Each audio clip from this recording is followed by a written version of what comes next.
जी 23 की online class में आपका स्वागत है। आज फिर मैं आप लोगों के लिए एक बहुत ही अच्छा सा एक नया प्रैक्टिस सेट लेकर आया हूँ। एक्चुअली में ये जो प्रैक्टिस सेट है, अभी आगामी उस एग्ज़ाम को ध्यान में रखते हुए मैंने इस पेपर को बनाया है और उस एग्ज़ाम में जितने भी सेक्शन हैं, सभी को छूने का प्रयास किया है। देखिए, इसमें बहुत ही स्मार्ट क्वेश्चन है, स्मार्ट इन द सेंस कुछ क्वेश्चन ऐसे होते हैं जो आते हुए गलत हो जाते हैं और मैंने ओल्ड पेपर को जब स्टडी किया, स्क्रीनिंग का जो पेपर था, तो उसमें कुछ क्वेश्चन ऐसे होते हैं जो हमारे सिलेबस में जनरली नहीं दिए होते। जैसे यूएनओ से क्वेश्चन पूछ लिया जाता है, कुछ ऐसे कई क्वेश्चन हैं, तो उन क्वेश्चनों को भी मैंने इस पेपर में लिया है। तो अब इस पेपर की शुरुआत करता हूँ। क्वेश्चन नंबर फर्स्ट से मैं इसकी शुरुआत करता हूँ। क्वेश्चन नंबर फर्स्ट में कह रहा है कि शिवाजी की राजधानी क्या थी? एक्चुअली में शिवाजी के पास किले तो बहुत थे, बहुत से किले जीते उन्हें, लेकिन उन्हें विरासत में कोई न तो कोई किला मिला था और न ही वो राजा थे। तो उन्होंने क्या किया, 1674 में रायगढ़ में अपना राज्याभिषेक कराया। कई बार क्वेश्चन पूछता है कि उनका जो राज्याभिषेक था वो किसने किया। तो देखिए, उनका जो राज्याभिषेक किया था, काशी के एक पंडित थे विश्वेश्वर भट्ट, जिन्हें गंगा भट्ट भी कहते हैं। तो रायगढ़ में राज्याभिषेक किया और रायगढ़ को उन्होंने अपनी राजधानी बनाई। लेकिन 11 दिन के बाद उनकी माता जीजाबाई की मृत्यु हो गई, तो उन्होंने तंत्र मंत्र के साथ 24 सितंबर 1674 में निश्चलपुरी गोसाई से पुनः राज्याभिषेक कराया। तो देखिए, मैं डायरेक्ट भी आपको बता सकता था कि रायगढ़ उनकी राजधानी थी, लेकिन राजधानी कैसे बनी जब उनका राज्याभिषेक हुआ, और कई बार क्वेश्चन पूछता है कि उनका राज्याभिषेक किसने किया था। जहां तक इसमें सिवनेर की बात है, सिवनेर आंसर गलत है। सिवनेर में तो उनका जन्म हुआ था। फिर मैंने यहां दिया है सिंहगढ़, ये भी आंसर गलत है। सिंहगढ़ का तो किला उन्होंने पहली बार जीता था, सबसे पहले सिंहगढ़ का दुर्ग जीता, और जो बीजापुर के अधीन था। जिंजी बिल्कुल गलत है।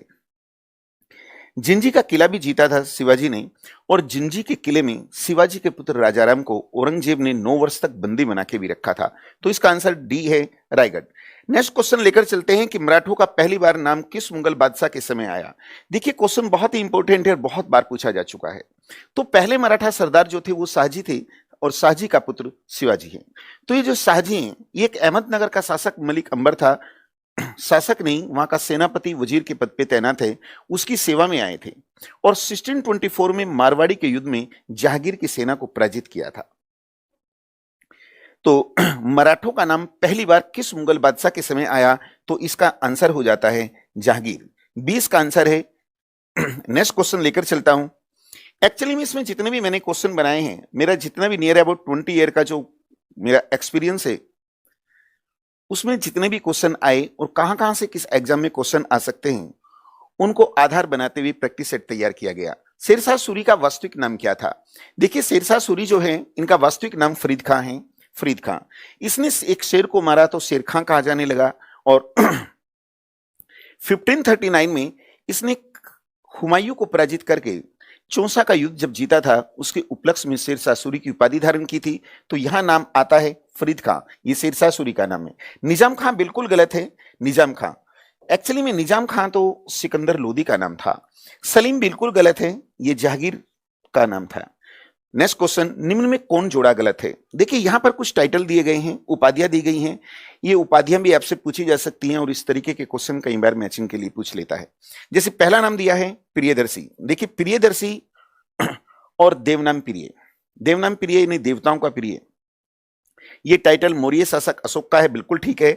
शुक्रादित्य, एक गुप्त वंश का शासक स्कंद गुप्त होता था, वही स्कंद गुप्त जिसने मिलावट के सिक्के चलाए थे, जिसके समय हुनों का आक्रमण हुआ था, उसका वास्तविक नाम शुक्रादित्य, बिल्कुल ठीक है।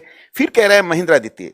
देखिए, महेंद्रादित्य, ये कुमारगुप्त प्रथम को महेंद्रादित्य भी कहते हैं। ये वही कुमारगुप्त प्रथम है जिसने नालंदा विश्वविद्यालय बनाया था। शिलादित्य या कनिष्क को नाम दिया गया, यही बिल्कुल गलत है, क्योंकि शिलादित्य जो टाइटल है, शिलादित्य ये टाइटल है बेसिकली हर्षवर्धन का। ये हर्षवर्धन का है, तो ये ध्यान रखना है, हर्षवर्धन। नेक्स्ट क्वेश्चन लेकर चलता हूं, मीरा सेठ कमेटी का संबंध किससे है? देखिए स्टूडेंट, जो मीरा सेठ कमेटी है, ये जो हैंडीक्राफ्ट्स यानी हथकरघा जो उद्योग होते हैं, हथकरघा उद्योग, ये ऐसे उद्योग होते हैं जो पारिवारिक स्तर पर परिवार के लोग काम करते हैं। इसमें मशीन का प्रयोग नहीं होता, बल्कि मैनुअल हाथ से काम होता है। इसमें कोई पेशेवर कर्मचारी भी काम नहीं करते। तो हथकरघा उद्योग कहते हैं इसे, इसके डेवलपमेंट के लिए एक मिरासेट कमेटी गठित की गई थी। फिर वो कह रहा है लघु उद्योग, ये बिल्कुल गलत है। लघु उद्योग के लिए आबिद हुसैन कमेटी गठित की गई थी। तो देखिए आबिद हुसैन कमेटी का संबंध किससे है, ये भी आप नोट कर लेना। फिर वो कह रहा है निम्न में किसके मकबरे पर दोहरा गुंबद है। देखिए स्टूडेंट्स, दोहरे गुंबद की बात कर रहा है। एक्चुअली में गुंबद क्या होता है ये जो देख रहे हैं ये होता है मंदिर। अगर हम मस्जिद की बात करते हैं, मस्जिद तो मस्जिद के ऊपर ये टोम होता है।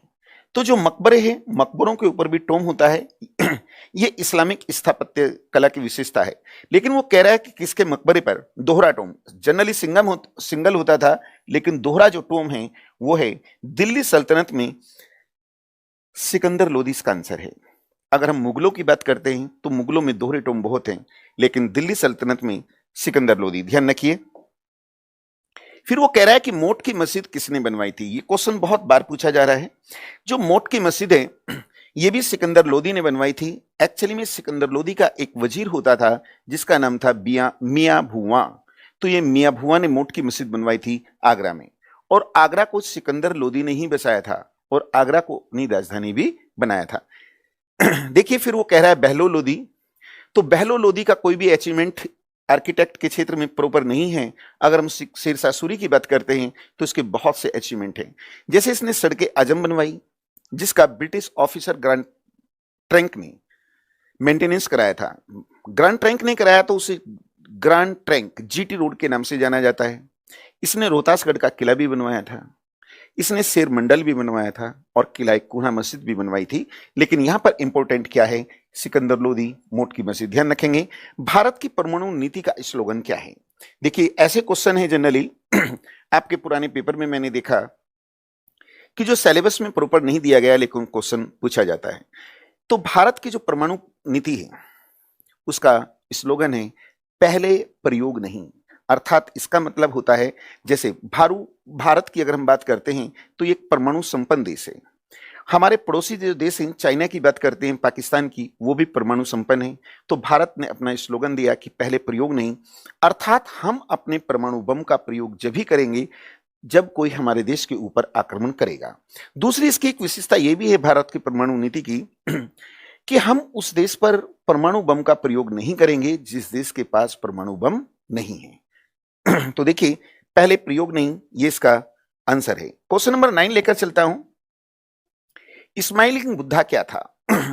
स्माइलिंग बुद्धा एक्चुअली में स्टूडेंट्स 1974 में इंदिरा गांधी के समय भारत में पहली बार परमाणु परीक्षण किया गया। पहली बार परमाणु परीक्षण और 74 में। तो देखिए इसमें है भारत का पहला परमाणु परीक्षण 1974, इसी का नाम स्माइलिंग बुद्धा था। भारत में फिर दूसरा जो परमाणु एक्सपेरिमेंट किया गया पोखरण परीक्षण 2 वो 1998 में किया गया था। फिर वो कह रहा है सार्क दक्षिश किसकी देन है? दक्षिश देखिए SAARC South Asian Association Regional Cooperation. Actually में जब ये सार्क बना था, साउथ एशिया महाद्वीप के ये 7 देश इसमें होते थे। ध्यान रखना है इन 7 देशों में इनमें चाइना नहीं है, लेकिन बाद में इसमें अफगानिस्तान को जोड़ा गया। तो वर्तमान में इसमें 8 देश हैं। इसका हेडक्वार्टर काठमांडू में है और इसके पर्यवेक्षक देशों की बात करते हैं तो वो 9 देश हैं, ये ध्यान रखेंगे। तो ये जो नाम है एक्चुअली में जब हम बांग्लादेश की बात करते हैं तो बांग्लादेश के जो फाउंडर थे उनका नाम मुजीबुर रहमान था। मुजीबुर रहमान मैंने दिया भी है, लेकिन ये इसका आंसर नहीं है। ये वही मुजीबुर रहमान है जिनकी बेटी शेख हसीना है ना। फिर जियाउर रहमान का नाम आता है तो यही इसका करेक्ट आंसर है, जियाउर रहमान। इंदिरा गांधी, शेख हसीना, ये बिल्कुल गलत आंसर है। तो सार्क का जो कॉन्सेप्ट था बांग्लादेश के थे, जियाउर रहमान वहां के राष्ट्रपति। फिर वो कह रहा है UNDP United Nation Development Programme किसके द्वारा संचालित होता है? तो देखिए स्टूडेंट्स यहां पर दिया है यूएनओ, यूनाइटेड नेशन ऑर्गेनाइजेशन, यही इसका आंसर है। फिर दिया है डब्ल्यूटीओ, बिल्कुल गलत आंसर है, चूंकि डब्ल्यूटीओ अपने आप में यूएनओ के अधीन काम करता है। आईएलओ और यूनेस्को की बात करते हैं, ये भी इसके आंसर नहीं है। ये सब जो संस्था है यूएनओ की संस्था है। तो अब नेक्स्ट क्वेश्चन नंबर 12, निम्न में कौन सुरक्षा परिषद का अस्थायी सदस्य नहीं है? देखिए स्टूडेंट्स ये जो सुरक्षा परिषद है ये यूएनओ का एक हिस्सा है। तो इसके स्थायी सदस्यों की अगर बात करते हैं तो 5 देश हैं। उन 5 देशों में ब्रिटेन है, चीन है, फ्रांस है।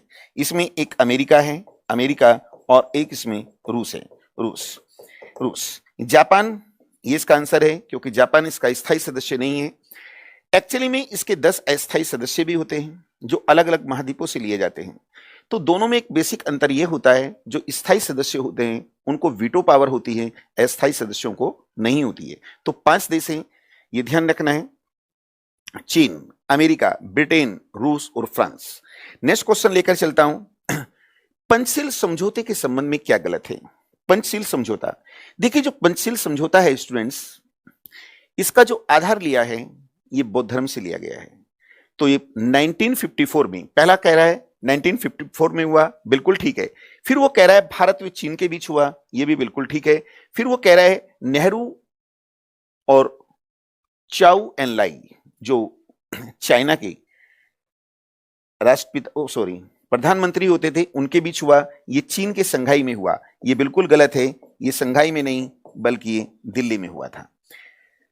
तो नेक्स्ट क्वेश्चन लेकर चलते हैं, डोकलाम किस देश में है? देखिए अभी 2 साल पहले डोकलाम बहुत ही चर्चा का एक विषय रहा, जो भारत और चीन के बीच विवादित था। एक्चुअली में जो डोकलाम की लोकेशन है, भूटान में एक चुंबन घाटी है, वहां पर एक जगह का नाम है डोकलाम। तो जो डोकलाम विवाद था ये भूटान में है। तो इसमें चाइना ने यहां पर एक सड़क बनाने का प्रयास किया और बनाई भी, लेकिन भारत ने उसका विरोध किया। भारत द्वारा विरोध का एक कारण था, एक्चुअली में भूटान की सुरक्षा का जो दायित्व है वो भारत के पास है।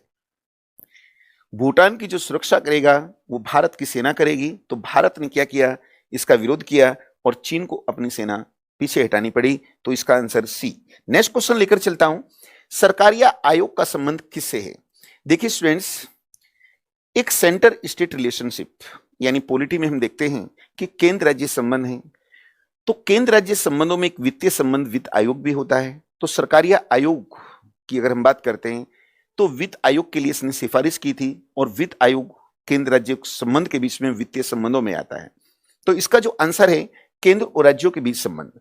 तो इसमें सरकार या आयोग बना, पुंछी आयोग बना, शीतलवाड़ कमेटी बनी, मन्नार कमेटी बनी, ये सब केंद्र राज्य संबंध से हैं। लेकिन यहां पर क्वेश्चन जो पूछा जाता है वो सरकारिया पूछा जाता है, तो मैंने उसी को टारगेट किया है। फिर वो कह रहा है अंडमान निकोबार में बेंच यानी खंडपीठ किस हाईकोर्ट की है? देखिए स्टूडेंट, इंडिया के अंदर अगर नंबर ऑफ हाईकोर्ट की बात करते हैं तो ये 25 है, 25। लेकिन number of state and UTS की बात करते हैं तो 28 स्टेट हैं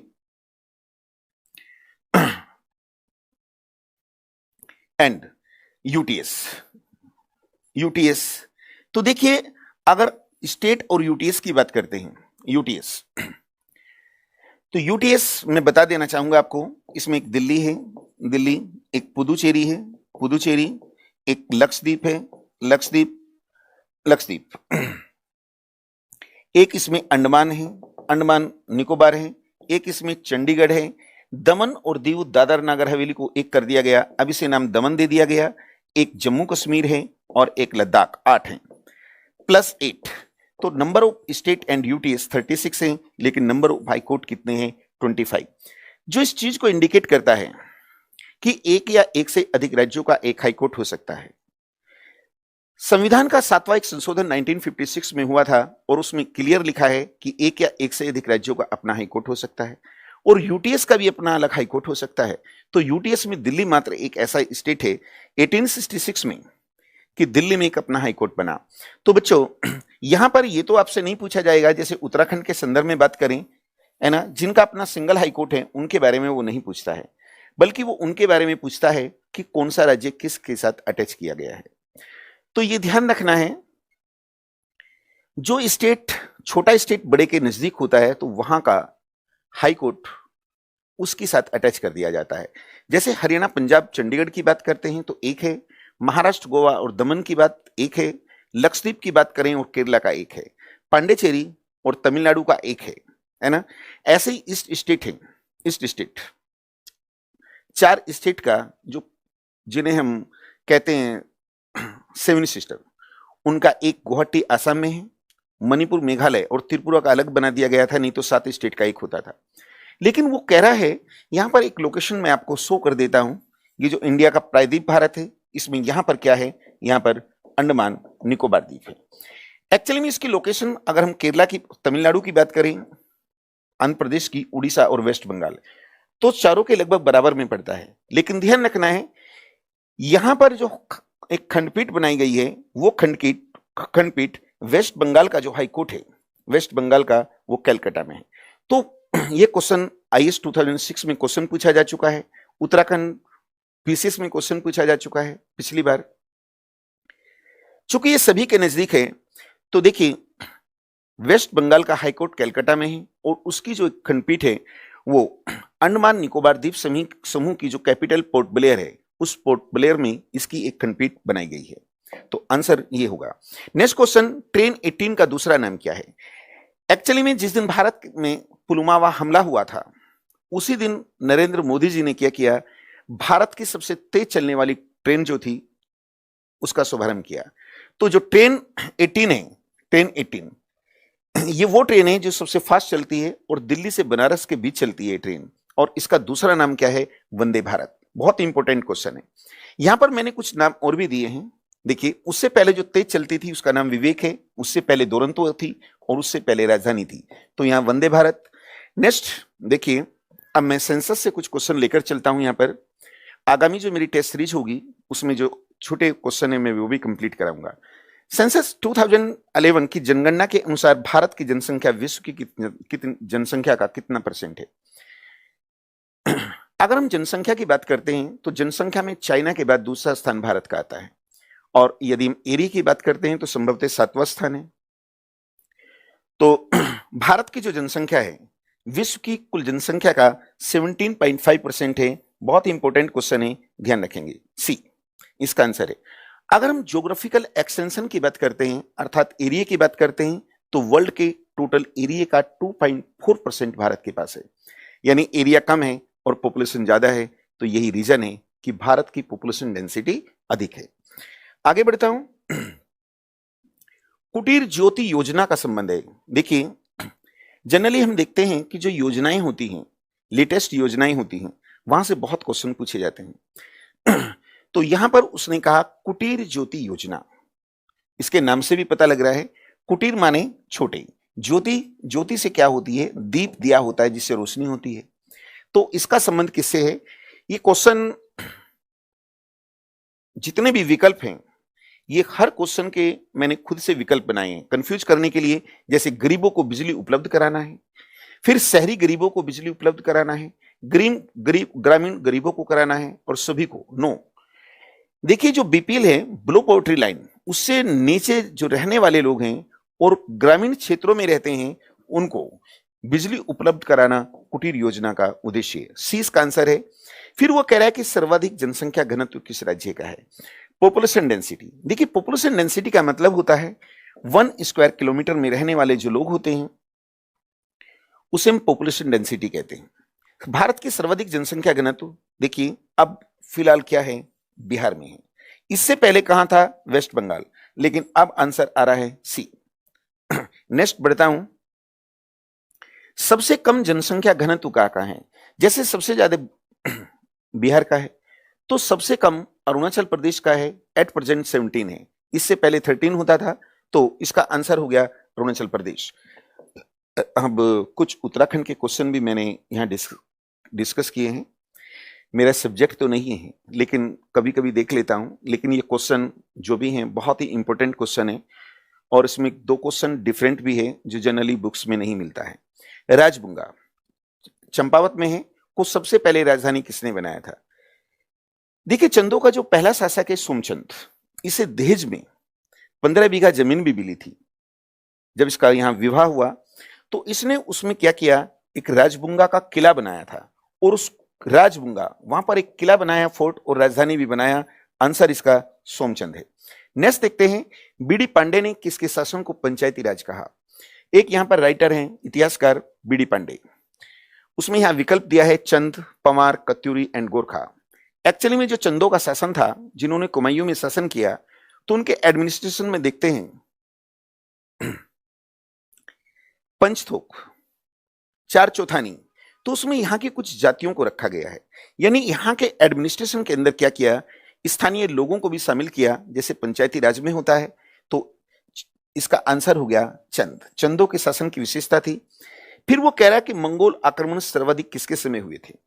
देखिए बच्चों, भारत की सीमाओं, भारत में आक्रमण जो हो रहा है इल्तुतमिश के समय चंगेज खान ने किया, लेकिन वो सिंधु नदी तक आया। उसका उद्देश्य भारत पे आक्रमण करना नहीं था, बल्कि उसका उद्देश्य तो जलालुद्दीन एक मांग बरनी है, उसका पीछा करते हुए आया था। तो उसके आक्रमण को हम बिल्कुल काउंट नहीं करेंगे कि इल्तुतमिश के समय हुआ। भारत में सबसे जो पहला आक्रमण था मंगोलों का, वो एक नाम आता है यहां पर, बैरम शाह, उसके समय हुआ। सर्वाधिक मंगोल आक्रमण जो हुए थे 7, वो अलाउद्दीन खिलजी के समय हुए थे। और अंतिम मंगोल आक्रमण तमरश्री ने मोहम्मद बिन तुगलक के समय किया था। तो इसका आंसर आएगा अलाउद्दीन खिलजी। डी इसका आंसर है। भरत कवि किसके दरबारी कवि थे। देखिए बच्चों, इनका एक शासक है मानशाह। ये जहांगीर और अकबर के समकालीन है। तो भरत कवि एक विद्वान थे, भरत कवि। तो उसको जो संरक्षण दिया था ये मानशाह ने दिया था, मानशाह। नेक्स्ट आता है रोंत क्या है। रोंत, देखिए रोंत क्या है, एक बहुत ही नया क्वेश्चन है। रोंत एक्चुअली में जो पंवार शासक होते थे, पंवार, ये क्या करते थे, जो सैनिक अगर कोई बहादुरी का काम करता था तो पुरस्कार के रूप में उसे एक जागीर दे देते थे। तो इस जागीर के लिए यहां वर्ड जो यूज हुआ है उसे रोंत नाम दिया गया। ए आंसर है। जागरिया और ढाकरिया क्या है। एक्चुअली में जो गोरखे थे, गोरखों के शासन को आप जानते भी हैं कि गोरखा नहीं कहते हैं, क्योंकि उनका शासन अत्याचारी था। तो उनका एक मिलिट्री एडमिनिस्ट्रेशन था। जनता के हित से उन्हें कोई मतलब नहीं था। या तो टैक्स जमा करो, अन्यथा वो स्थानीय लोगों को उठाकर दास दासियां बनाकर बेच भी देते थे। तो उनके पास जो सेना थी उसमें 2 प्रकार के सिपाही होते थे। एक होते थे जागरिया का मतलब होता है कोई भी सिपाही जो होगा सेना में 1 साल काम करता था तो उसे जागरिया कहते थे। फिर 2 साल के लिए वो रेस्ट करता था और फिर 2 साल के बाद उसे लिया जाता था। उसके स्थान पे क्या है, नए सैनिक आएंगे। तो जो 2 साल जो होता था जिसमें वो काम नहीं करता था सेना के क्षेत्र में, तो उस समय उसे हम क्या कहते थे, ढाकरिया। तो ये गोरखा सैनिक थे। मोकर क्या है, मोकर एक्चुअली में जो गोरखे थे, गोरखों ने बहुत से टैक्स लगाए हैं। तो गोरखे एक हाउस टैक्स लगाते थे, गृह कर, और उसी के लिए मोकर नाम यूज हुआ है, मोकर। तो गोरखों का है गृह कर, ये गृह कर। फिर वो कह रहा है 1815, सॉरी गलत हो गया है, 1815 नहीं है, 1857 के विद्रोह के समय किस नवाब ने नैनीताल पर अधिकार करने के लिए अपनी सेना भेजी थी। एक्चुअली में स्टूडेंट्स, जो 1857 का रिवोल्ट हुआ उसमें उत्तराखंड की भूमिका बहुत नाममात्र की रही।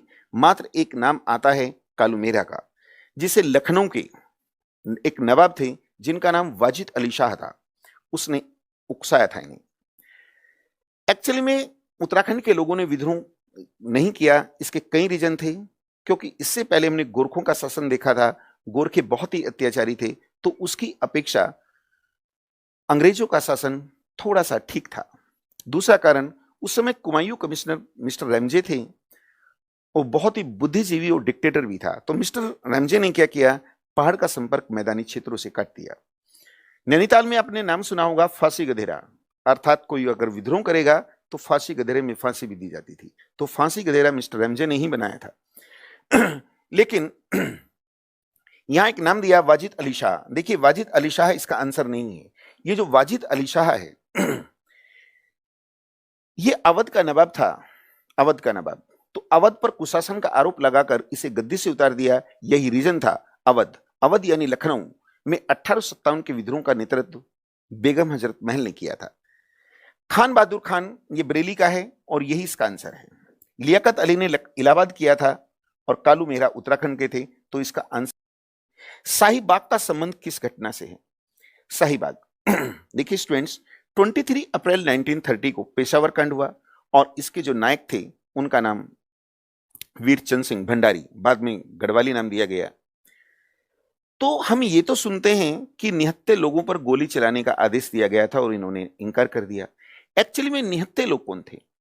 आपने एक नाम सुना होगा, सिविल डिसओबीडिएंट मूवमेंट 1930 से 32 गांधी जी ने चलाया था, सविनय अवज्ञा आंदोलन। इसकी शुरुआत गांधी जी ने दांडी मार्च से की थी। तो गांधी जी को अरेस्ट किया गया तो एक नाम आता है खान अब्दुल गफ्फार खां, जिन्हें हम सीमांत गांधी या फ्रंटियर गांधी भी कहते हैं।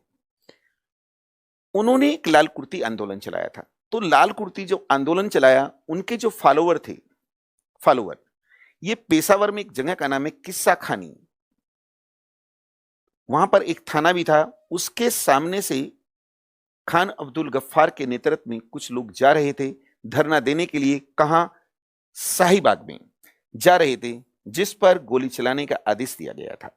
तो देखिए, इसका आंसर हो गया पेशावर कांड। तो यही वो कांड था जिनके ऊपर गोली चलाने का आदेश दिया गया था।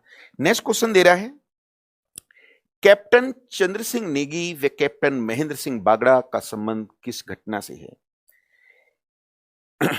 1943 में सिंगापुर में कैप्टन मोहन सिंह और एक नाम सुना होगा आप लोगों ने, रास बिहारी घोष, उन्होंने INA इंडियन नेशनल आर्मी का जो नेतृत्व ये सुभाष चंद्र बोस को दिया था। सुभाष चंद्र बोस। तो जो आजाद हिंद फौज है इंडियन नेशनल आर्मी, उसमें उत्तराखंड के 2 कैप्टन भी थे। एक का नाम चंद्र सिंह नेगी था और एक का नाम महेंद्र सिंह बागड़ा। तो ये क्वेश्चन ध्यान रखेंगे, ये इसका आंसर हुआ। नेक्स्ट देखता हूं, उत्तराखंड के मंदिर किस शैली के बने हैं? स्टूडेंट्स, जो मंदिर बनाने की शैली थी भारत के अंदर, ये 2 प्रकार की शैली थी, 3 प्रकार की शैली है। जो नॉर्थ की शैली है, नॉर्थ के जो मंदिर बने, इसे हम नागर शैली कहते हैं, नागर शैली। जो साउथ के हैं, इसे हम द्रविड़ शैली कहते हैं, द्रविड़ शैली। और जो मध्य भारत के हैं, ये वेसर शैली।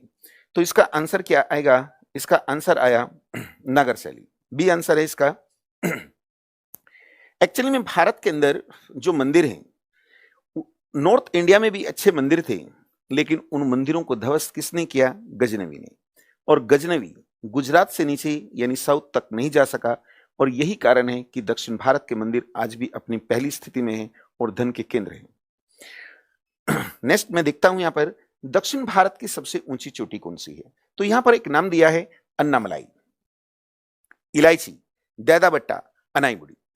एक्चुअली में स्टूडेंट्स देखिए, यहां पर जो केरला है, केरला में एक पहाड़ी है, और उस पहाड़ी को हम इलायची पहाड़ी कहते हैं।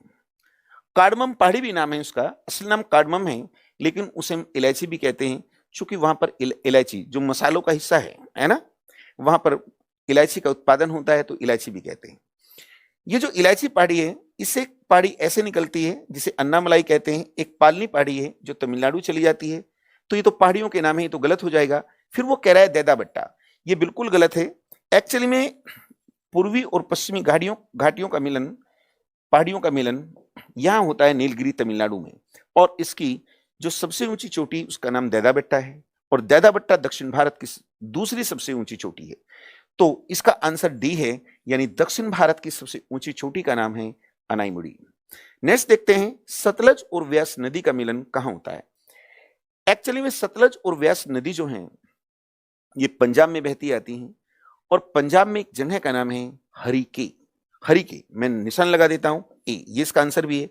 तो वहां पर दोनों नदियों का मिलन होता है, और स्टूडेंट्स वहां से एक नहर निकलती है जिसे राजस्थानी नहर या इंदिरा गांधी नहर कहते हैं, जो राजस्थान के अंदर सिंचाई करती है, जो एशिया की सबसे लंबी सिंचाई नहर है।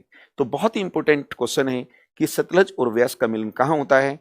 तो ये होता है पंजाब में हरि के नाम का स्थान पर, ए आंसर। नेक्स्ट देखते हैं, CAA के द्वारा किस देश के हिंदू अल्पसंख्यकों को नागरिकता देने का प्रावधान नहीं है?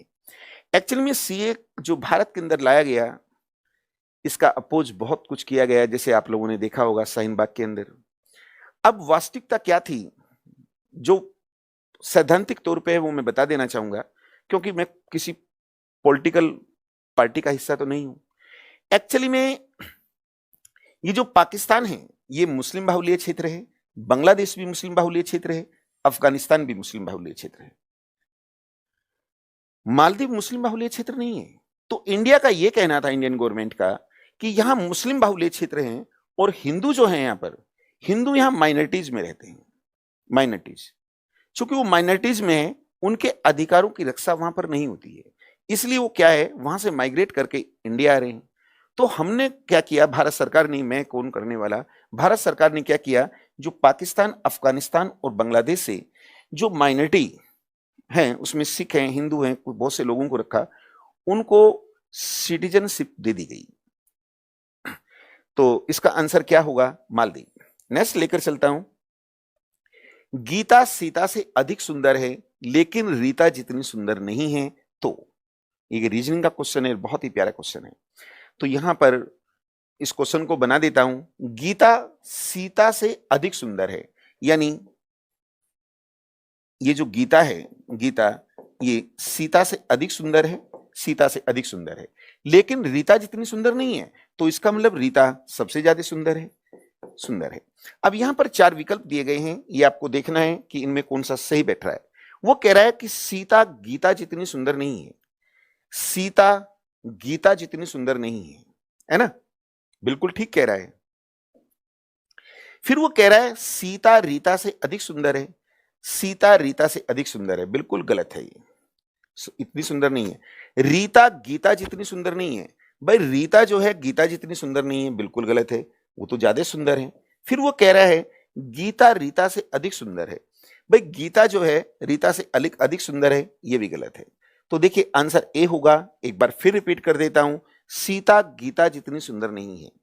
भाई सीता जो है गीता जितनी सुंदर नहीं है, अर्थात कम है, तो यही इसका आंसर है।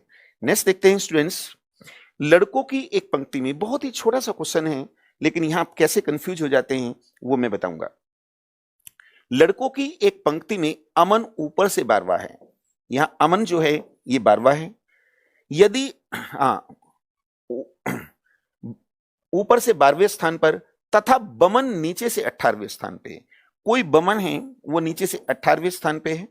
यदि अमन और बमन के बीच 6 लड़के हों तो पंक्ति में अधिकतम कितने लड़के होंगे, इसके बीच में आप 6 लड़के लाने हैं। कई बार हम कहते हैं ना, जैसे अमन ऊपर से 12वां है और नीचे से 10वां है, तो इस पंक्ति में कितने लोग हैं, तो 12 + 10 - 1 करते हैं हम, 21 होंगे। -1 इसलिए करते हैं चूंकि एक ही कैंडिडेट को 2 बार काउंट कर लिया जाता है, ऊपर से और नीचे से। तो यहां पर ऐसा नहीं किया गया, एक ही कैंडिडेट को 2 बार काउंट नहीं किया गया, ऊपर से ये 12वां है अमन और ये बमन है, तो इसके बीच में 6 आएंगे, तो आंसर आएगा इसका 36। देख लीजिए। फिर क्वेश्चन नंबर 38 बहुत ही इंपॉर्टेंट क्वेश्चन है और उत्तराखंड में पूछा भी जा चुका है। देखिए वो कह रहा है यदि 1 जनवरी को शुक्रवार है, 1 जनवरी को क्या है, फ्राइडे है, फ्राइडे, तो एक अधिवर्ष में मार्च का प्रथम दिन क्या होगा।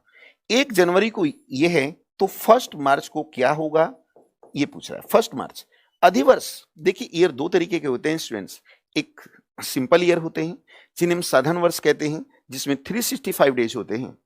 एक होता है अधिवर्ष, अधिवर्ष को इंग्लिश में लीप ईयर कहते हैं, और लीप ईयर में 366 डेज होते हैं, और इसमें फेब 29 डेज का होता है।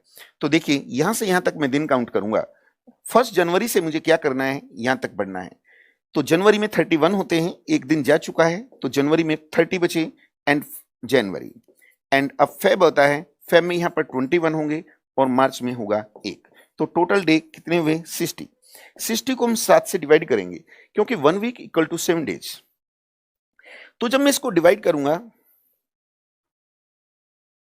7 8 जा 56 होता है, तो इसमें से 56 लेस करूंगा तो रिमेनिंग बची 4। तो अब हम क्या करेंगे, फ्राइडे में +4 करते हैं, और आंसर आएगा इसका ट्यूसडे। तो इसका आंसर ट्यूसडे है, कैलेंडर का क्वेश्चन था। नेक्स्ट देखते हैं, इनमें से कौन सा लीप वर्ष नहीं है, कौन सा लीप वर्ष नहीं है। बहुत ही अच्छा क्वेश्चन है। यहां मैंने 3-4 ईयर लिखे हैं, 1300, फिर 1800 लिखा है, सॉरी 18 नहीं 16, तो 1300, 1600, 12, 2000 एंड 800। देखिए हम जनरली क्या कहते हैं, हम लीप ईयर उसे कहते हैं जो 4 से डिवाइड हो जाता है, लेकिन यहां देखेंगे तो 4 से ये भी डिवाइड हो जाएगा, और तो सब हो ही रहे हैं, लेकिन 100 ईयर की एक सेंचुरी होती है, जो सेंचुरी 400 से डिवाइड हो जाए उसको लीप सेंचुरी कहते हैं। तो यहां 400 से भी हो रही है, ये भी, बट ये नहीं हो रही है, तो इसका आंसर ए। फिर यहां एक बोर्ड मास का क्वेश्चन आया है, इसको भी मैं डिस्कस कर देता हूं। वैसे तो क्वेश्चन बहुत ही इजी है ना, आप लोगों के लिए, चूंकि आप लोगों ने पीजी और बीएड भी किया है ना, स्कूलों में पढ़ाया भी है, आप लोगों ने टीचिंग किया है, तो आप लोगों के लिए बिल्कुल भी टफ नहीं है, लेकिन फिर भी मैं आपको यहां पर कोऑपरेट करने का प्रयास करूंगा। देखिए, यहां एक क्वेश्चन दिया गया है आपको, ये क्वेश्चन दिया है 20 - 8 इंटू 4 डिवाइड 3 प्लस 2, ये क्या होगा। लेकिन यहां पर यह भी कह दिया गया यदि प्लस और माइनस, यानी यहां पर एक आप लोगों को के सामने कंडीशन रख दी गई है, और कंडीशन ये है कि आपको इसके साइन चेंज करने हैं। तो देखिए, जैसे 20 यहां माइनस है, वो कह रहा है कि माइनस का अर्थ जोड़ना होता है, तो मैं यहां प्लस का निशान लगाऊंगा और 8। फिर यहां मल्टीप्लाई है, तो कह रहा है कि मल्टीप्लाई का जो अर्थ होता है वो भाग देना होता है, तो मैं यहां डिवाइड करूंगा। फिर यहां डिवाइड है, उसने कंडीशन रख दी कि डिवाइड का जो अर्थ होता है घटाना होता है, अर्थात माइनस करूंगा 3। फिर यहां प्लस है, वो कह रहा है कि प्लस का अर्थ गुणा होता है, अर्थात मल्टीप्लाई 2। तो देखिए, साइन चेंज करने के बाद अब हम इस क्वेश्चन को सोल्व करते हैं। तो इसमें एक फार्मूला होता है, फार्मूला स्टूडेंट्स, फार्मूला है BODMAS, यानी इसमें 4 साइन दिए गए हैं, हमें कौन सा साइन पहले करना है। तो जो फार्मूला बोर्ड मास कहता है, जैसे जैसे बोर्ड मास में हो रहा है इसी तरीके से आप लेकर चलेंगे। देखिए, B4 होता है ब्रैकेट, जो इसमें नहीं है, O माने ऑफ होता है, कोई रोल नहीं है। फिर कह रहा है D4 डिवाइड होता है, यानी घटाना, तो सबसे पहले हम डिवाइड करेंगे, बाकी क्वेश्चन को ऐसे ही उतारेंगे। 20 प्लस डिवाइड का सिंबल ये है, 4 से इसे काटूंगा तो क्या आएगा 2, 4 2 जा 8 होता है ना, -3 इंटू 2। बाकी क्वेश्चन को ऐसे ही उतारा। अब मुझे क्या करना है, मल्टीप्लाई, तो 20 प्लस 2 माइनस, डिवाइड किया मैंने, कितना आ गया 6। अब मुझे करना है ऐड, तो मैंने दोनों को ऐड किया, 22 - 6। अब मुझे सब्सक्रिप्शन यानी माइनस होता है, तो इस आ गया 16। तो देखिए स्टूडेंट्स, इसका आंसर सी आ रहा है। बोर्ड मास का कोई भी क्वेश्चन होगा इस तरीके से आप कर लेंगे। हाँ, देखिए स्टूडेंट्स, अब एक डाइस का क्वेश्चन आ गया है। डाइस, एक्चुअली में डाइस में क्या होता है, डाइस में 3 फार्मूले होते हैं, एक फार्मूला यहां यूज किया जाएगा। तो जब कोई डाइस हमारे सामने आती है, तो सबसे पहला हमारा काम होता है यह देखना है कि क्या उस डाइस के अंदर जो नंबर दिए गए हैं, क्या उसमें कोई नंबर कॉमन है या नहीं। तो हम यहां देखते हैं कि इसमें 8 कॉमन है, ये रहा। फिर हमें यह देखना होता है कि क्या वो जो नंबर कॉमन है, क्या वो कॉमन फेस पे है या नहीं। लेकिन यहां देखते हैं कि कॉमन फेस तो नहीं है, यहां पर इस साइड में है और यहां पर ऊपर की तरफ है। तो देखिए, जब किसी डाइस में कोई नंबर कॉमन होता है लेकिन कॉमन फेस में नहीं होता है, तब फार्मूला जो लगता है उसको मैं डिस्कस करूंगा यहां पर। तो ऐसे क्वेश्चनों में हम क्या करते हैं, जो कॉमन नंबर होता है उससे अगले नंबरों को क्लॉकवाइज सिस्टम में लिखते हैं। क्लॉकवाइज का मतलब होता है जैसे घड़ी चलती है, तो हम कैसे लिखेंगे, ऐसे। तो अब लिखेंगे 8 7 और 9, इधर कॉमन ये है, तो 8 6 एंड 4, 8 के नीचे 8 6 एंड 4। तो स्टूडेंट्स, वो पूछ रहा है कि 9 के पीछे क्या आएगा, तो 9 के पीछे क्या आएगा 4, 7 के पीछे क्या आएगा 6, और जो नंबर कॉमन होता है उसके पीछे ऐसा नंबर आता है, ऐसा नंबर जो इसमें नहीं दिया गया होगा। अब देखिए, फिर एक रीजनिंग का क्वेश्चन है, मेरा शायद तीसरा या चौथा प्रैक्टिस सेट आ रहा है, लेकिन इस तरीके का क्वेश्चन मैंने अभी तक आपको नहीं कराया है। तो एक क्वेश्चन देख लेना, बहुत टफ नहीं है, बस ध्यान रखने वाली बात है। वो कह रहा है P और Q वॉलीबॉल, तो यहां कुछ नेम है अल्फाबेट्स में और कुछ गेम के नाम है। तो इसके लिए आप लोगों को एक टेबल बनानी होगी, और टेबल हम किस तरीके से बनाते हैं उस पर ध्यान दीजिए। मार्कर को थोड़ा सा बारीक कर लेता हूं। वो कह रहा है P और Q, यहां पर कुछ नाम दिए गए हैं, तो मैंने यहां लिखा, एक लिखा है P और फिर लिखा है Q। वो कह रहा है यहां पर P और Q वॉलीबॉल और हॉकी अच्छा खेलते हैं, तो मुझे 2 गेम के नाम लिखने हैं यहां पर, एक वॉलीबॉल और एक लिखना है यहां पर हॉकी, हॉकी अच्छा खेलते हैं। तो दोनों खेलते हैं, तो मैंने क्या किया, यहां पर इस तरीके से निशान लगा दिए। फिर वो कह रहा है आर और पी, आर और पी, पी ऑलरेडी लिखा है, आर और पी बेसबॉल और हॉकी खेलते हैं। बेसबॉल तो हॉकी ऑलरेडी है, तो मैंने लिखा यहां पर बेसबॉल। कौन खेलते हैं, एक बार फिर रिपीट कर देता हूं, आर और पी, आर और पी बेसबॉल और हॉकी खेलते हैं। हॉकी खिला देते हैं, पी और आर, तो एक ये भी हो गया और एक ये हो गया। फिर वो कहता है एस और क्यू वॉलीबॉल और क्रिकेट खेलते हैं। एस और क्यू, तो यहां मुझे क्रिकेट भी लिखना होगा। वो कह रहा है एस और क्यू वॉलीबॉल खेलते हैं। एस और क्यू वॉलीबॉल ये पहले से ही खेलता है, एस और क्यू क्रिकेट, तो अब मुझे इसको भी क्रिकेट खिलाना है और क्यू को भी क्रिकेट खिलाना है। फिर वो कह रहा है R S T, R S T ये नाम दिया है, टी बेसबॉल और फुटबॉल अच्छा खेलते हैं। आर एस टी ये खेलते हैं बेसबॉल। सबसे पहले देखते हैं बेसबॉल, तो देखिए बेसबॉल ये पहले ही खेल रहा था, ये भी खेलता है और ये भी खेलता है। फिर वो कह रहा है फुटबॉल, तो देखिए फुटबॉल मुझे लिखना होगा, फुटबॉल लिख दिया मैंने। वो कह रहा है आर एस टी फुटबॉल भी खेलते हैं, तो आर एस टी इसे भी फुटबॉल खिलाओ, इसे भी खिलाओ और इसको भी। फिर वो कह रहा है आर एस टी बेसबॉल और फुटबॉल खेलते हैं। ये क्वेश्चन हमने यहां पर फिगर बना लिया है। अब वो कह रहा है हॉकी वॉलीबॉल और बेसबॉल कौन अच्छा खेलता है। हॉकी वॉलीबॉल और बेसबॉल, तो देखो हॉकी, हॉकी वॉलीबॉल और बेलबॉल, वो क्या है बेसबॉल, कौन अच्छा खेलता है, तो इसमें आंसर क्या आया, पी, पी आ गया है। अब हम नेक्स्ट देखते हैं। नेक्स्ट हॉकी वॉलीबॉल क्रिकेट कौन अच्छा खेलता है, देख ले डायग्राम पीछे आ गया, उस टेबल को देख के कर लेंगे आप।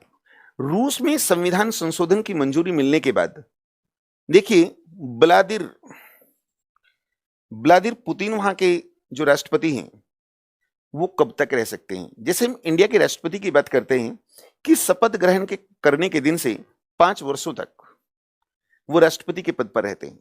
तो यहां पर एक बात की गई, यदि रूस के अंदर कॉन्स्टिट्यूशनल जो अमेंडमेंट किया गया है यदि उसे मंजूरी मिलती है तो करंट का क्वेश्चन है। फिर वो कह रहा है कि म्यांमार में कौन सी भारतीय पनडुब्बी का अपनी नौसेना में शामिल किया गया, यानी म्यांमार जो कंट्री है उसने भारत से एक पनडुब्बी खरीदी है, अपनी सेना में शामिल किया, तो इसका करंट का क्वेश्चन है, इसमें कोई कॉन्सेप्ट नहीं है, आईएनएस सिंधुवीर है। फिर वो कह रहा है कि संसद मानवाधिकार संरक्षण अधिनियम कब बनाया गया। देखिए स्टूडेंट्स, ये जो ह्यूमन राइट कमीशन है ये कॉन्स्टिट्यूशन बॉडी नहीं है। एक्चुअली में 1993 में क्या हुआ, संसद में एक अधिनियम पारित करके राष्ट्रीय मानवाधिकार संरक्षण अधिनियम बनाया गया था, 1993 में बनाया गया। और 2006 में ध्यान रखना है, 2006 में क्या हुआ, इसे राष्ट्रीय मानवाधिकार आयोग नाम दिया गया। इंपॉर्टेंट क्वेश्चन है। नेक्स्ट लेकर चलता हूं, कौन सा केंद्र शासित प्रदेश है जिसका अपना हाई कोर्ट है ना, तो ये दिल्ली है, दिल्ली हाई कोर्ट 1866 में बना था। नेक्स्ट, निम्न में कितने आयत रेक्टेंगल कितने हैं, आपको कहा जाएगा, एक डायग्राम दिया जा रहा है कि इसमें कितने आयत हैं। तो देखिए स्टूडेंट्स, इसको काउंट कर लेते हैं। देखिए एक तो अपने आप में ये पहले ही आयत है पूरा का पूरा, 1 2 3 4 5 हो गए, एक ये हो जाता है 6, एक ये हो जाता है 7, एक ये हो जाता है 8 और एक ये हो जाता है 9। इसका आंसर सी है। नेक्स्ट, निम्न में कौन सा अंक से अलग है, यानी यहां पर आपको 4-5 नंबर जो भी दिए गए हैं, कौन सा ऐसा है जो एक्स्ट्रा ऑर्डिनरी है। तो देखिए स्टूडेंट्स, देखते हैं, इनका टोटल भी आ जाता है, 5 होता है, 9 होता है, बिल्कुल नहीं कॉम्बिनेशन बन रहा है। अच्छा, ये किसी से भी डिवाइड नहीं होता, अभाज्य है, बट ये 21 से होता है, ये 17 से होता है, ये 5 से होता है, 3 से होता है, तो इसका मतलब यही इसका आंसर है, अभाज्य संख्या है। नेक्स्ट देखते हैं इसका आंसर क्या आएगा। देखिए स्टूडेंट्स 12, 6, 6, 9, 18 करके लिखा है। मैं यहां देख रहा हूं कि ये जो संख्या है अगली संख्या आधी है, बट ये इसके इक्वल है, तो इसका मतलब इसे हाफ से मल्टीप्लाई किया गया, हाफ से मल्टीप्लाई किया गया। 6 इसे 1 से मल्टीप्लाई किया, इसे 1 इन हाफ से मल्टीप्लाई किया गया, इसे इंटू 2 से किया गया, अब 2 इन हाफ से करेंगे तो आंसर आएगा 45। आंसर ए है। नेक्स्ट, उत्तराखंड विधानसभा की कोरम संख्या क्या है। देखिए स्टूडेंट्स, चाहे हम पार्लियामेंट की बात करते हैं, चाहे स्टेट के अंदर लेजिस्लेटिव असेंबली की बात करते हैं, कोरम संख्या का मतलब होता है, इसे गुणपूर्ति भी कहते हैं, कि इससे कम सदस्य यदि आएंगे तो वहां पर संसद में कार्यवाही नहीं होगी, और वो होती है 1/10, 1/10। लेकिन उत्तराखंड की जो विधानसभा है इसमें नंबर ऑफ सीट 70 है, और एक एंग्लो इंडियन होता था, आगे नहीं होगा, तो 71 है, तो इसका 1/10 जो होगा ये होता है 7.1 यानी 8। ये तो इसमें 7 भी दिया है, 8 भी और 6 भी। बिल्कुल कंफ्यूजिंग करने का क्वेश्चन है, आप निशान लगाएंगे और गलती कर बैठेंगे, तो इसका आंसर 10 है। तो यहां पर एक समझिए, कोरम संख्या एक्चुअल में 1/10 होती है, लेकिन 1/10 यदि लेस देन 10 होती है तो ऐसी कंडीशन में 10 होगी, ये ध्यान रखना है, कोई भी स्टेट हो। आगे बढ़ते हैं। देखिए, हाँ, ये फिर एक टाइम एंड वर्क का क्वेश्चन है, मैथ का क्वेश्चन, बेबी क्वेश्चन, बहुत ही इजी क्वेश्चन है। देखिए, एक लड़का, 2 लड़की व 1 लड़की 3 बच्चों के बराबर कार्य करती है, तो मैं लिख देता हूं, यानी 1 boys equal to 1 boys, Y equal to 2 girl, 2 girl. फिर वो कह रहा है 1 गर्ल इक्वल टू 3 चाइल्ड, यानी 1 लड़की इक्वल टू 3 चाइल्ड के बराबर काम करती है। फिर वो कहता है यदि किसी कार्य को 1 लड़का, 1 लड़की और 1 बच्चा 100 दिन में करते हैं। 1 लड़का, अच्छा एक बात बताइए, 1 लड़का 2 लड़की के बराबर है, 1 लड़की 3 बच्चों के बराबर है, तो मैं ये भी कह सकता हूं कि 1 बॉयज इक्वल टू 6 चाइल्ड, यानी 1 लड़का 6 बच्चों के बराबर काम करता है। यहां पर एक बात का ध्यान रखेंगे, 3 यूनिट दी है, बॉयज, गर्ल्स एंड चाइल्ड, जो सबसे छोटी यूनिट होती है तो उसमें कन्वर्ट कर लीजिए। तो कह रहा है 1 बॉयज, यानी जहां 1 बॉयज है तो मैं लिखूंगा यहां पर 6 चाइल्ड। अरे 1 लड़का 2 लड़की के बराबर काम करता है, 1 लड़की 3 बच्चों के बराबर, तो 1 बॉयज इक्वल टू 6 चाइल्ड हो गया। तो 1 लड़का, फिर वो कह रहा है 1 लड़की, 1 लड़की का मतलब होता है 3 बच्चे प्लस 1 बच्चा किसी काम को कितने दिन में करता है, ये टोटल हो गए 10, यानी 10 बच्चे किसी काम को कितने में करते हैं, 100 दिन में। अब हम देखेंगे एक कितने दिन में करेगा, 100। अब स्टूडेंट्स जस्ट यहां पर ये कहेंगे 100/10, लेकिन गलत हो जाएगा। इन क्वेश्चनों में हम मल्टीप्लाई करते हैं इंटू 10, इंटू 10। अब हम देखते हैं, यानी 10 100 दिन में करेंगे तो एक तो ज्यादा में करेगा ना यार, 1000 हो गया। उसी काम को 2 लड़के, 2 लड़के का मतलब क्या होता है, 12 बच्चे। 3 लड़की, 3 लड़की का मतलब क्या होता है, 9 प्लस 20 बच्चे, टोटल कितना हो गया इनका, 41। कितने दिन में करेंगे, अपॉन 41। तो अब हम इसे डिवाइड करेंगे, यानी 1000 को हम क्या करते हैं, 41 से हम डिवाइड करेंगे, 2 जा 82, ये बच गया है 24 पॉइंट समथिंग आ जाएगा, और 24 समथिंग इसमें कोई भी नहीं दिया है, इसलिए आंसर है डी। नेक्स्ट देखते हैं, निम्न में किस राज्य की भाषा अंग्रेजी नहीं है। स्टूडेंट्स, इस टॉपिक पे मैं 5 मिनट बोलना चाहता हूं। एक्चुअली कॉन्स्टिट्यूशन का भाग 17 जो है उसमें भाषाएं दी गई हैं, आर्टिकल 345 से लेकर 351। 4 भाषाएं हैं उसमें, संघ की भाषा है, प्रादेशिक भाषा है, कोर्ट की भाषा और स्पेशल इंस्ट्रक्शन है। तो संघ की भाषा आर्टिकल 343 में दी गई है। 343 ए कहता है कि संघ की भाषा जो होगी ये हिंदी होगी और लिपि देवनागरी होगी, अंकों का प्रयोग अंतरराष्ट्रीय होगा 1 2 3। तो 26 जनवरी 1950 को हिंदी को राष्ट्रभाषा घोषित किया गया था, लेकिन यह लागू नहीं हो पाई। फिर इसमें कहता है 343 2 में कहता है कि संविधान लागू होने के प्रारंभिक 15 वर्षों तक अंग्रेजी में कामकाज होंगे और संसद को अधिकार है चाहे तो इसे आगे बढ़ा सकती है।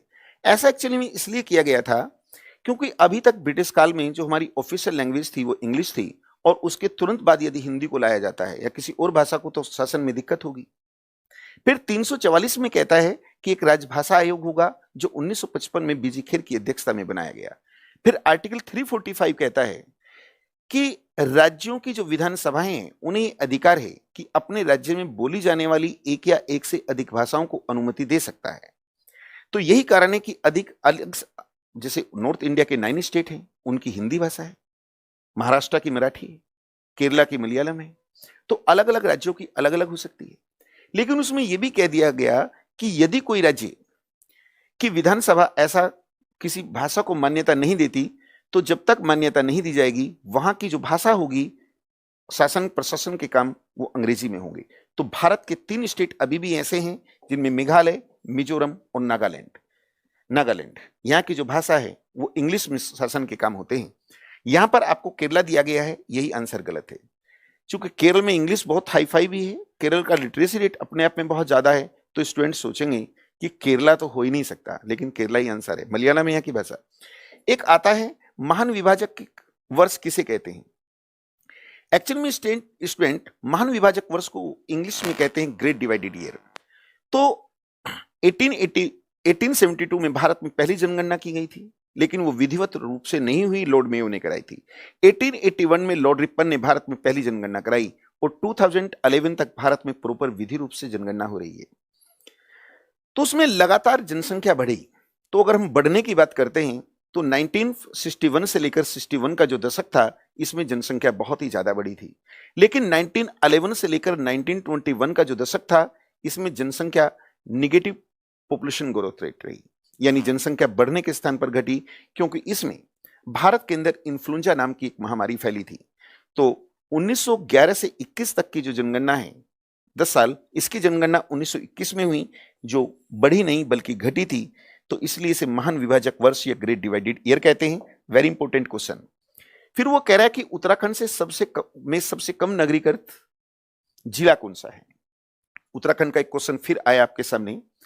स्टूडेंट्स, एक वर्ड आता है कि पॉपुलेशन में सर्वाधिक नगरीय जनसंख्या कहां की है। एक आता है परसेंटेज में कहां की है। परसेंटेज जैसे देहरादून है। जैसे भारत की बात करें तो सर्वाधिक जो नगरीय जनसंख्या वो महाराष्ट्र की है। अगर हम बात करते हैं कि सबसे ज्यादा वो प्रतिशत के आधार पे सबसे ज्यादा नगरीकृत राज्य कौन सा है, गोवा। सबसे कम हिमाचल प्रदेश है। तो उत्तराखंड के संदर्भ में देखते हैं तो बागेश्वर जो है यहां परसेंटेज के आधार पे सबसे कम नगरीकृत है। भारत की कौन सी नदियां अरब सागर में गिरती हैं। देखिए, इन्हें हम कई बार कहते हैं कि कौन सी नदियां ऐसी हैं जो विपरीत दिशा में बहती हैं, तो 2 हैं, एक नर्मदा और एक ताप्ती।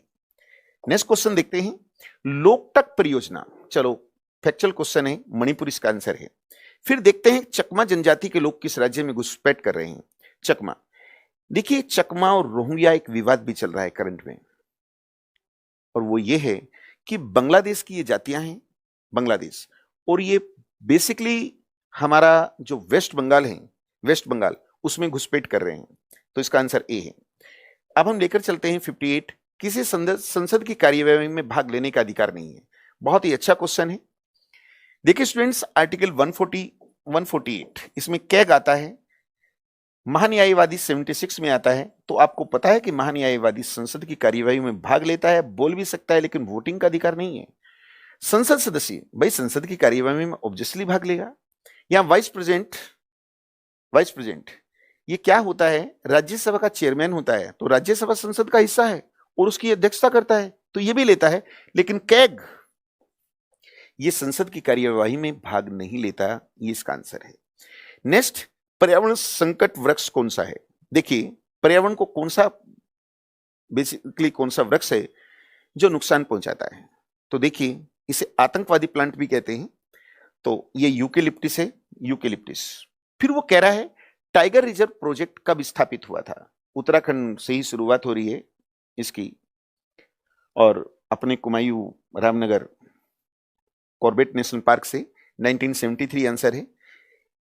सिमलीपाल टाइगर प्रोजेक्ट किस राज्य में है? सिमलीपाल, देखिए जब मैंने आपको क्लास ली थी, फॉरेस्ट्री जब कराया था, तो उसमें बताया भी था कि सिमलीपाल कहाँ है? उड़ीसा।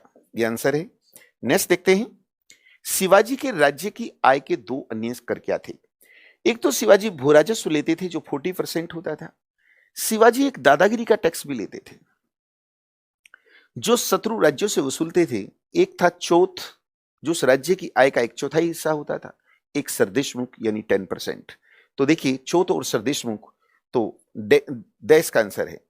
मैं नेक्स्ट देखता हूं कि शिवाजी की कौन सी पत्नी सती हुई थी। एक्चुअली में शिवाजी की 7 पत्नियां थी। पहली पत्नी साईबाई, फिर शेराबाई, उनमें एक सबसे छोटी थी और उसका नाम था पुतलीबाई। ये पुतलीबाई गांधी जी की मां का भी नाम पुतलीबाई था, ये ध्यान रखना। लेकिन इसका मतलब ये नहीं होता कि गांधी जी के पिता शिवाजी थे। एक बार मैं क्लास ले रहा था, बच्चा कहने लगा तो कि गांधी जी के पिता होंगे ये, लेकिन ऐसा नहीं है।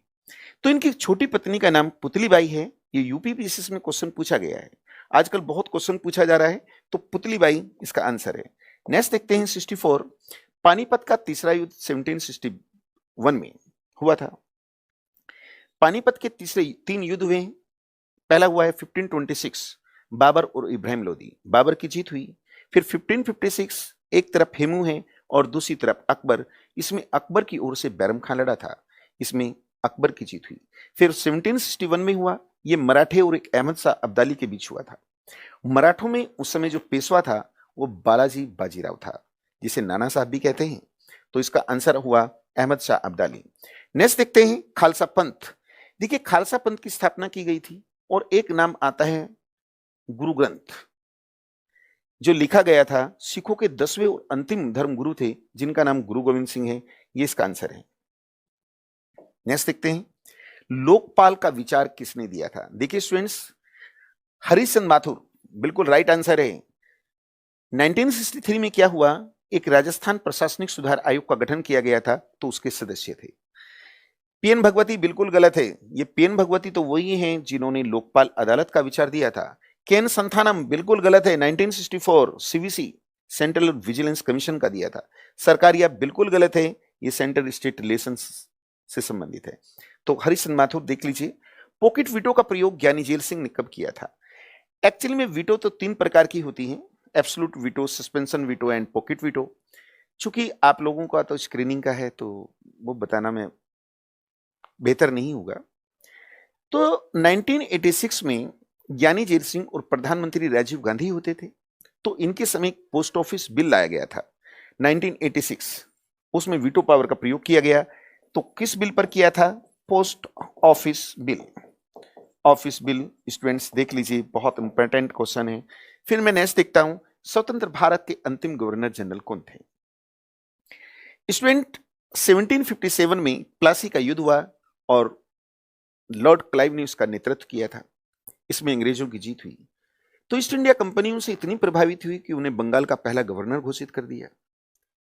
फिर बंगाल का पहला गवर्नर जनरल 1773 में एक रेगुलेटिंग एक्ट के द्वारा वारेन हेस्टिंग्स को किया गया था। 1833 में लॉर्ड विलियम बेंटिक को भारत का पहला गवर्नर जनरल घोषित किया गया। 1858 में भारत का पहला वायसराय लॉर्ड कैनिंग को घोषित किया गया था। देखिए, भारत का अंतिम गवर्नर जनरल ब्रिटिश भारत का लॉर्ड माउंटबेटन था, लेकिन जब देश आजाद हुआ तो लॉर्ड माउंटबेटन को भारत सरकार ने पहला गवर्नर जनरल बना दिया। लेकिन स्वतंत्र भारत का पहला और अंतिम भारतीय गवर्नर जनरल की बात करते हैं तो राजगोपालाचारी, सी राजगोपालाचारी। बाद में इस पद को समाप्त किया गया। पण क्या था स्टूडेंट? पण एक चांदी का सिक्का है जो मौर्य काल में चलता था, मौर्य काल में चलता था। Next and last question, Bharat का मार्टिन लूथर किसे कहते हैं? ये दयानंद सरस्वती, ये वही दयानंद सरस्वती हैं जिन्होंने आर्य समाज की स्थापना की थी, जिन्होंने वेदों की ओर लौटो नारा दिया, जिन्होंने शुद्धि आंदोलन चलाया, जिन्होंने सत्यार्थ प्रकाश पुस्तक लिखी और जिन्होंने हिंदी को राष्ट्रभाषा बनाने की सबसे पहली बार सिफारिश की थी। तो स्टूडेंट्स, ये क्वेश्चन देख लीजिए, इंपॉर्टेंट क्वेश्चन है और मैंने अपनी तरफ से बहुत ही अच्छा प्रयास करने की कोशिश की और आपकी जो भी रिकमेंडेशन होंगी वो कमेंट के माध्यम से आप छोड़ सकते हैं और मुझे सजेशन दे सकते हैं। तो ये क्लास यहीं कंप्लीट होती है। Thank you.